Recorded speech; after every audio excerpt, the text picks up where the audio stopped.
Somebody tell me what the name of the series is that we've been looking at, that we've been working through, or give me a hint about something we've been talking about the last several weeks. Anybody?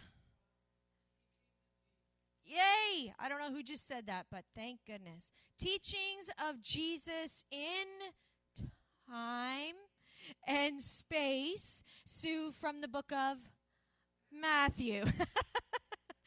Now, you did well. You just were ahead is all. You're just smarter than the rest of the class, okay?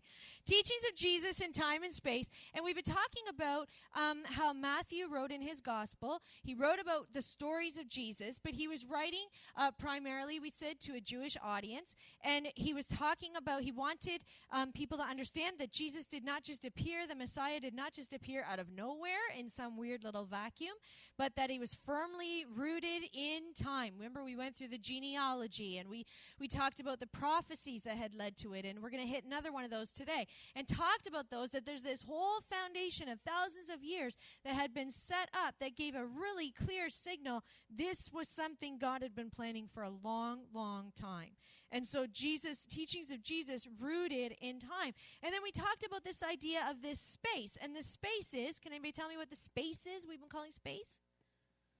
Kingdom of. Guys, come on. Kingdom of heaven, right? Kingdom of, I don't know, it's heaven. Kingdom of heaven is the answer that we're looking for at this moment. And we said that the kingdom of heaven is spread all over the globe, kind of like Google. It ignores all the geographic boundaries. It's salt and light. It's pushing back darkness. It sprinkles salt to help stop the world from rotting away entirely. And how many are going, oh yeah, this has totally been deeply impacting my life? Yeah, awesome. And so we said that there are new rules in this kingdom of heaven, that if we're following the teachings of Jesus, there are new rules in the kingdom of heaven, and there's a new king in town. And so Jesus has been giving all kinds of teaching, and over it again, it has said that the crowds were amazed at his authority. Right? As he taught. The crowds were amazed at the level of authority he seemed to have in his teachings. Now we're going to see that he's backing up all that teaching with healings and with miracles. And that's going to demonstrate his authority. You understand? He's not just talking, he's backing it up. And you're going to see the authority that's there. And so you start to understand the kingdom of heaven is not sort of this nice space, it's in which you can take or leave Jesus. That it's non-negotiable. Jesus is non-negotiable to the kingdom of heaven. It's his kingdom. He's the king there. He's the one with all the authority. And so to be a part of it and to be a part of this kingdom of heaven is to recognize and acknowledge and accept his authority in our lives. Good? So we're going to just talk through. There's several stories we're going to talk through, and so we're going to read them and talk in between, and then we'll get to the end. So Matthew chapter 8, starting at verse 1, it says, "Large crowds followed Jesus as he came down the mountainside. Suddenly, a man with leprosy approached him and knelt before him." You picturing that? Knelt. Approached and knelt before him. "Lord," the man said, "if you're willing, you can heal me and make me clean." Notice that he kneels right away and he calls him Lord. He's acknowledging the authority of Jesus. He's honoring Jesus' authority. He's giving him respect and he's honoring him. Okay? Verse 3. Jesus reached out and touched him. "I am willing," he said. "Be healed." And instantly the leprosy disappeared. Then Jesus said to him, "Don't tell anyone about this. Instead, go to the priest and let him examine you. Take along the offering required in the law of Moses for those who have been healed of leprosy, and this will be a public testimony that you have been cleansed." Now, it started off there, this story started off with this idea of a large crowd, probably a mostly Jewish crowd. And so you picture them watching all of this happening, and you go, okay, so what did they see? What did they see when all of this happened? They saw a guy who was healed, right? See this guy who's healed of leprosy. But they see Jesus having all kinds of compassion and Jesus being willing to take a risk. This guy, Jesus, not only has compassion, but he also is willing to take a risk, because we all know, okay, stick with me here, we all know people with leprosy who touched them. Nobody. Ever. If you had leprosy, nobody ever touched you again. That is a lonely, lonely life. That is a brutal way to live. To never be touched, never experience any human touch. And that was the basic rule. You can't touch anyone. And it says that Jesus reached out and touched him. Really was intentional about it. Made a statement, does Jesus have to touch him in order to heal him? No. But he chose to. He's got compassion, and he's willing to take the risk. He touches him, because imagine the emotional healing of touching somebody who hasn't been touched in so long. So you see this guy who has compassion, and you see this guy who's willing to take risks, but you also see this guy. The crowd is seeing this guy with authority. Oh, I am willing, he said. Be healed. And he was. It's just this statement that's full of authority and full of power, and healing happens. And then the interesting thing is, Jesus then turns around and honors his own leaders. He honors the priests that are there. He honors the Old Testament. He recognizes their authority, and he says to the guy, you need to go to the priests, follow the processes that are laid out in the Old Testament, and have it confirmed so that there's credibility and there's legitimacy to the healing that you've gotten. He just shows that he honors the Old Testament there. Interesting, right? Let's keep going.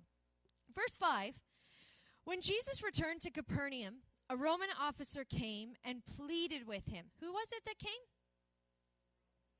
A Roman officer came and pleaded with him, Lord, my young servant lies in bed, paralyzed and in terrible pain. And again, there's this word, Lord. Now, the original language, and you can always translate things different ways, and it's possible you could translate that as just sir, which is, sort of respectful. But either way, this Roman officer is showing respect for this Jewish teacher, which is a little upside down in their culture.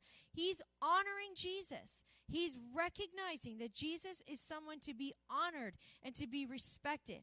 And verse 7 says, Jesus said, I'll come and heal him. Did the Roman guy ask him to come? No. Jesus said, I'll come and heal him. Now, some people say that this should be a question, and you could just play around with this if you want to, that it should be translated as a question, that the emphasis is on the I, as in, so I'm supposed to come and heal him? I am supposed to come into your house? You're a Gentile, right? Jewish people can't go into a Gentile home. They'd be made unclean. That can't be. And we're going to see pretty quickly, Jesus has no problem with connecting with Gentile people. Jesus has no problem worrying about being made unclean, but he wants to make sure that the centurion knows exactly what it is that he's asking. He wants to know if the centurion understands that he's putting his faith, in a new kingdom with different rules, where there's a different king. Wants to know if he understands that. And the centurion, he doesn't even bother arguing this. He goes, Jesus, in the centurion's mind, doesn't need to come to his house. There's the uncleanness thing, doesn't even matter. It's irrelevant. He just sees somebody with a lot more authority than he has. This is a guy who understands what authority is, and he has faith in that, whatever the implications are, that doesn't matter. So it says in verse 8, the officer said, Lord, I'm not worthy to have you come into my home. Just say the word from where you are, and my servant will be healed. Listen to this. I know this because I'm under the authority of my superior officers, and I have authority over my soldiers. I only need to say go, and they go, or come, and they come. And if I say to my slaves, do this, they do it. When Jesus heard this, say this with me, he was amazed. Say that again. He was amazed. When Jesus heard this, he was amazed. Can you imagine saying something that would amaze Jesus? You. Can you imagine saying some words and having him go, whoa, right? What was Jesus amazed at? What amazed him? I was to say his faith. His faith? Yes. Jody. Jesus was amazed because he could make his people do and follow them without just by saying. He was amazed that the Roman could do that with his people. Right. And then the Roman was turning around and attributing that to Jesus. Well, I just assume you got the same authority. Exactly. Yeah. Yeah. Anybody else?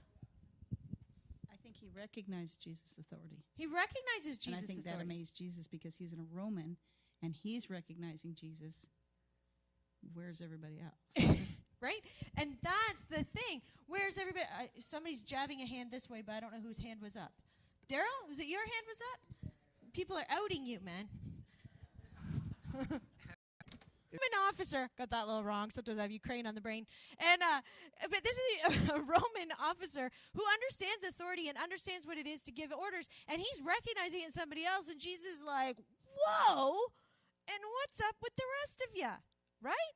There's a little sense of that going on. This guy is absolutely unquestioning. He's entirely confident that Jesus is perfectly capable of healing his servant just by saying the word. Its only question is if Jesus would like to or not. That's it. It's just as simple as that. And that blows Jesus away. Here's this Roman officer talking to him, says, well, you know, you've got authority, and you say go, and I say go, and they go, and I say come, and they come. And so I just figure you could do the same thing. And Jesus, you could just picture him turning his disciples and going, did you just hear what he said?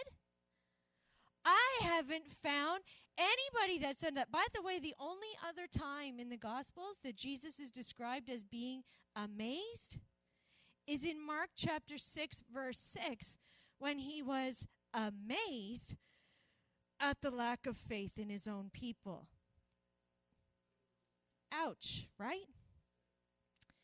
So it says, turning to those who were following him, he said, I tell you the truth, I haven't seen faith like this in all Israel. Nobody has expressed this practical, unquestioning reliance on my power and authority like this guy. Nobody. It's amazing. And I tell you this, that many Gentiles will come from all over the world, from east and west, and will sit down with Abraham, Isaac, and Jacob at the feast in the kingdom of heaven. But many Israelites, those for whom the kingdom was prepared, will be thrown into outer darkness, where there will be weeping and gnashing of teeth. I'm sorry, what? Gentiles can't eat with Abraham, Isaac, and Jacob.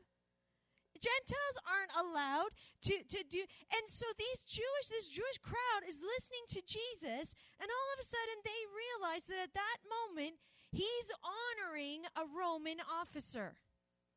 The guy who's oppressing them. The guy they think Jesus is going to rise up against. He's honoring him, and he's saying people like him are going to eat with Abraham, Isaac, and Jacob, who are their beloved ancestors and the fathers of their faith. And then if that's not enough, Jesus goes, and by the way, some of you ain't going to be there.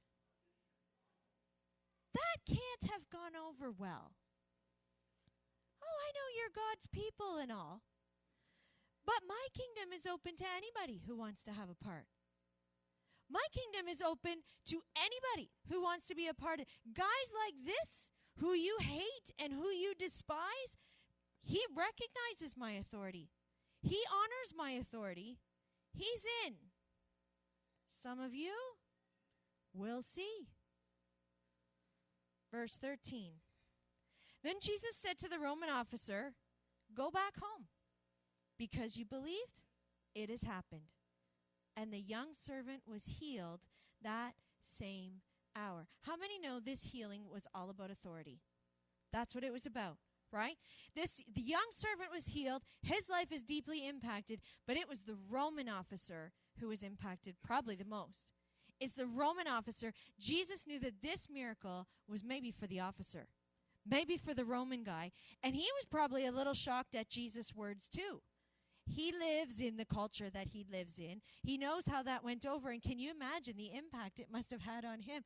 Did did this Jewish teacher just use me as a positive role model for his Jewish audience?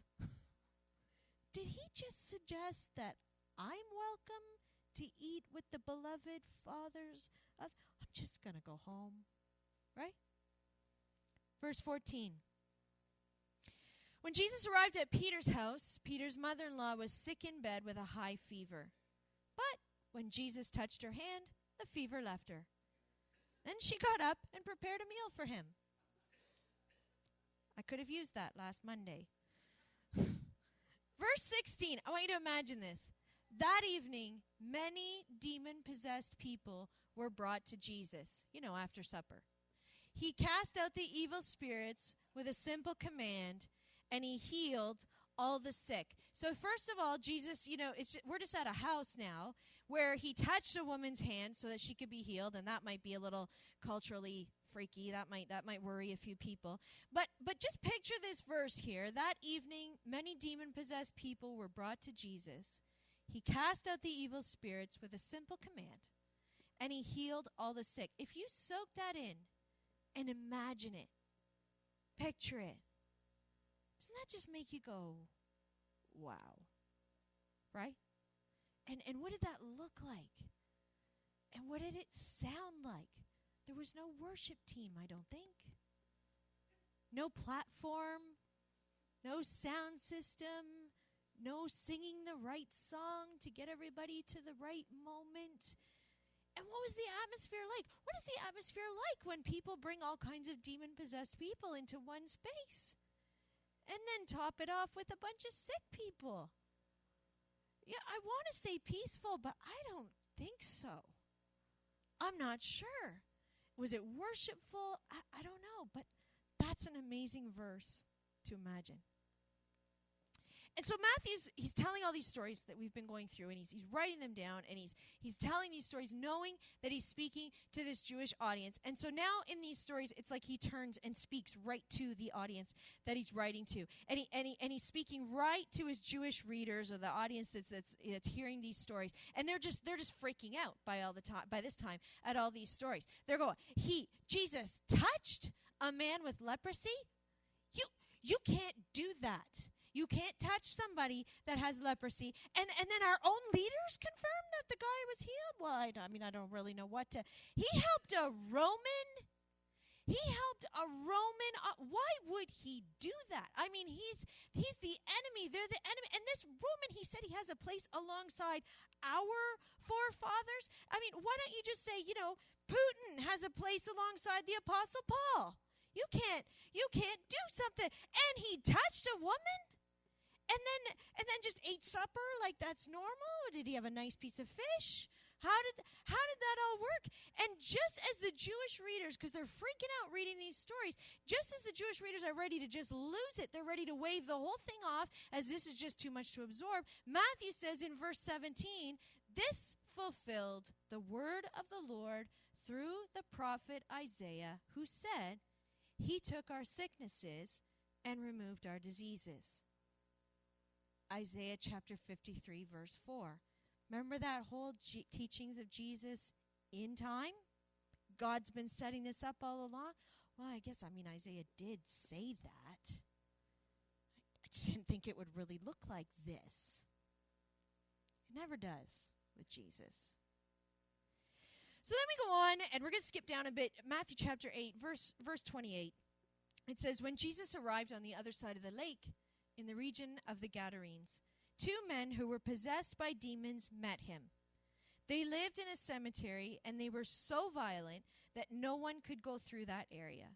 And they began screaming at him, why are you interfering with us, Son of God? Have you come here to torture us before God's appointed time? Notice they recognize Jesus' authority. They're just not accepting it. There's a difference there. And it says there happened to be a large herd of pigs feeding in the distance. So the demons begged, if you cast us out, send us into that herd of pigs. All right, go, Jesus commanded them. So the demons came out of the men and entered the pigs, and the whole herd plunged down the steep hillside into the lake and drowned in the water. The herdsmen fled to the nearby town, as would you and I, telling everyone what happened to the demon-possessed men. Then the entire town came out to meet Jesus, but they begged him to go away and leave them alone.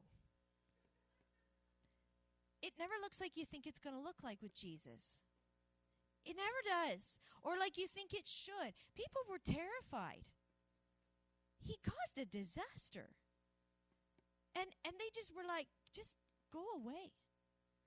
And I got to tell you, even today, if somebody today claimed to be a follower of Jesus, and as they walked out their faith or did what they said God told them to do, if they destroyed somebody's livelihood along the way and caused terror in a whole town while healing a couple of guys, I too would have some serious reservations about that. But it's never the way you think it's going to be.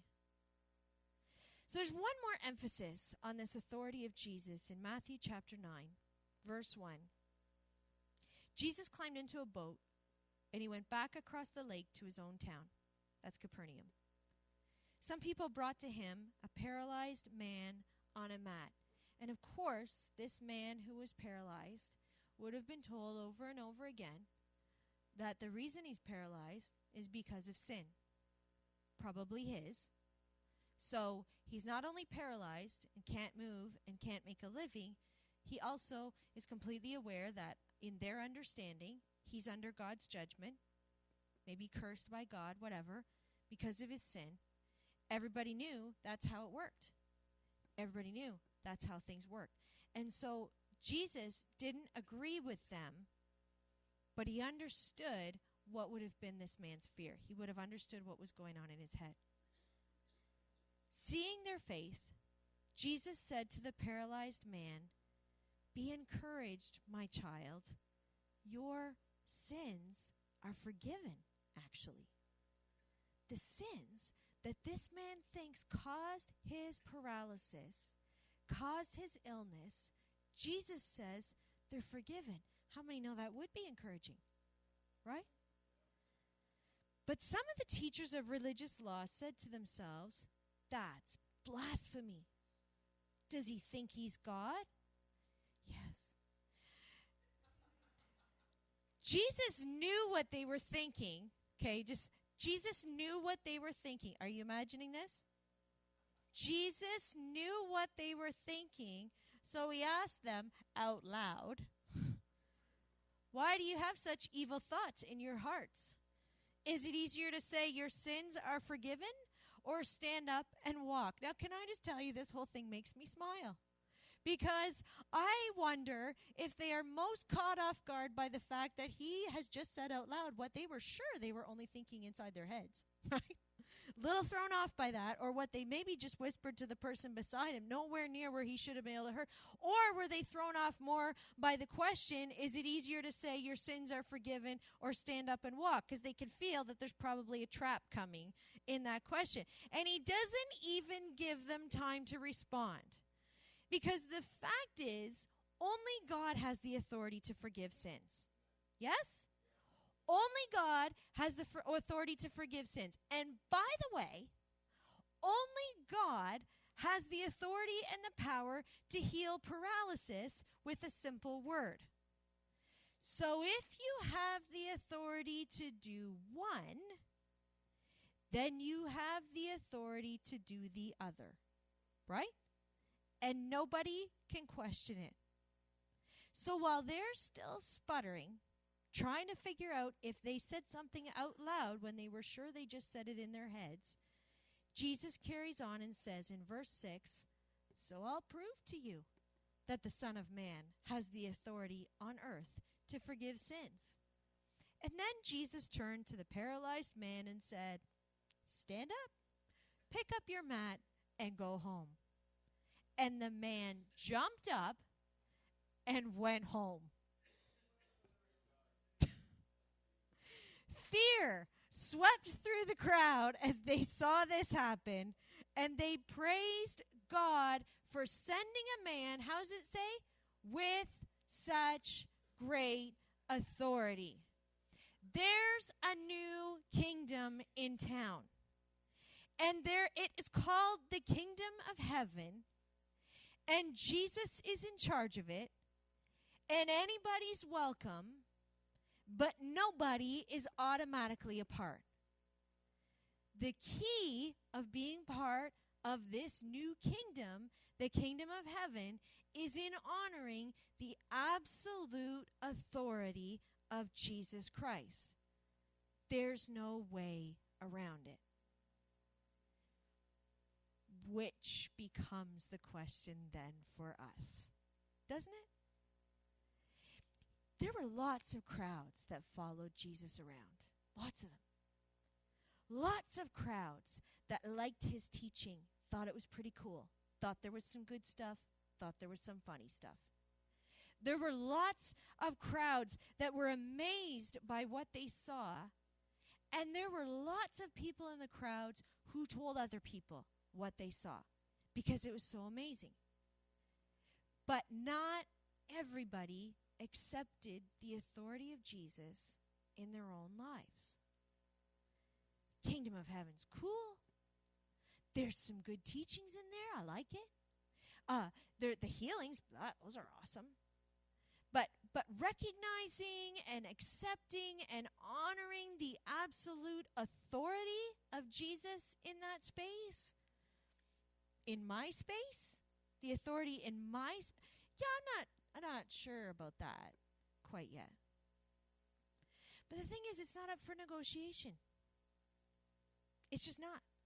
The kingdom of heaven, that spreads all over the world that we've been talking about, that scatters salt on parts of the world to stop it from rotting away altogether. The kingdom of heaven that is all over the place, pushing back darkness here and shining light over there and doing all this kingdom of heaven that has no geographical borders, this kingdom of heaven that is spread through all different cultures, all through time, all over the place, all through history. There's a condition for being a part of it. And the condition is the kingdom has a king. And belonging in the kingdom means submitting to the authority of the king. Jesus is the one with the authority in my life, not me. And it becomes a big condition. And it becomes a really big question that we have to ask ourselves. You shouldn't answer it quickly. And you definitely shouldn't answer it flippantly. It's a kind of question, does Jesus have authority in my life? Have I given him authority? Have I recognized it and submitted to it in my life? That is a question you probably want to take some time to answer. But you do have to answer it. Because your participation in the kingdom of heaven depends on it. So I'm going to ask if you just bow your heads at this moment. And I ask this because I think it's helpful to focus for some of us and gives a little privacy for others of us, kind of creates a little space for ourselves.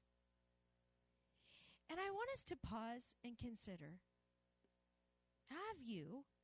have I acknowledged and honored and accepted the authority of Jesus in your life? You're here presumably because something about him caught your attention, just like the crowds. You might not understand all of it. I can assure you the Roman dude definitely didn't understand all of it. But he knew power when he saw it. And he knew authority when he saw it. So you don't have to understand it all, and you might not have asked this question before, or you might have asked it 1,000 times, and it's worth asking again. Is Jesus king in your life? And there's people for whom this question matters today. Maybe not everybody. But for some, we all have our first moments. We all have a second moment when we come back and we say, Jesus, I had that first moment. I need to say it again. I want to make you the king of my life. Most of us have had 110 moments, and it's good to have another one from time to time. When we say out loud again, Jesus is my King. He holds the authority in my life, and I acknowledge and accept that. I want you to just consider for a moment this question and this statement in your own life. And if and when you're ready to say for the first time or for the 112th time, yeah, Jesus is my King. When you're ready to do that, would you just stand where you are?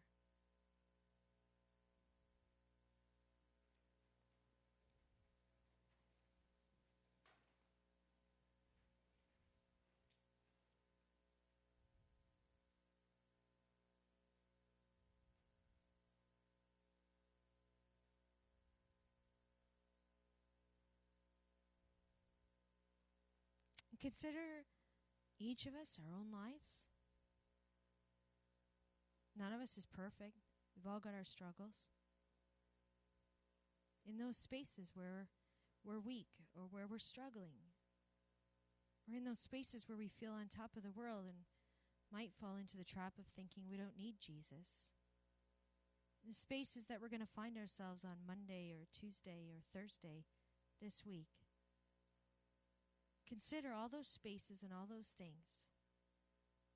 And then would you just whisper, Jesus, in those spaces, you're my King.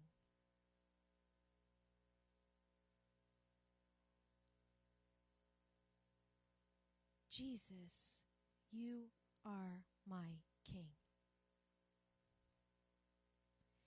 Jesus, you hold the authority in my life. You do. I know I take it back sometimes, so I'm giving it back to you again. Jesus, I acknowledge and I accept your authority in the kingdom of heaven. Jesus, you are my King. Can we pray that together? Jesus, you are my King. Jesus, you are my King. And so, God, we close this service today having asked a question that matters a lot. And for some of us, we needed to consider it again. And for others of us, it wasn't up for grabs today. We were there. For some of us, we're still on the way. We're just not sure. And I am grateful for that honesty, actually. But Jesus, we're here because something about you has caught our attention. We're here because we can see that there's something going on, and we may not understand all of it. But this kingdom of heaven stuff it's good. The teachings are good. Your power is good. And it's not unreasonable that if it's your kingdom and you're the king, then in order for me to participate in it, I need to acknowledge that. So I'm asking God that as we finish this service and as we go about our day and then go about our coming week, that you would take this prayer that we just prayed and you